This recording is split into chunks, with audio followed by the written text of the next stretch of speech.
Esse aqui é o bicho, ó.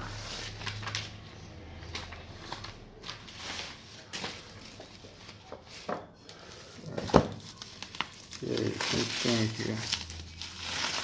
Rapaz, aí, ó. Aqui, belezura. Karameikos. Terra de Aventuras. Aí.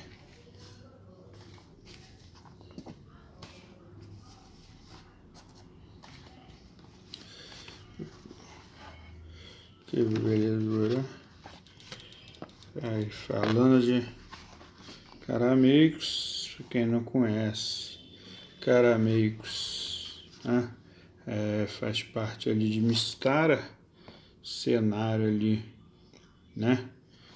É feito pro D&d e o ad&d, segunda edição, feito pro D&d ali, original pro ad&d, no Rula Enciclopédia traz bastante coisa, do cenário de Karameikos, né, do cenário de Mystara, Karameikos aqui, então, essa região aí repleta aí de coisas bacanas, aí ó, Terra de Aventuras, maneira, que bonita, que bacana,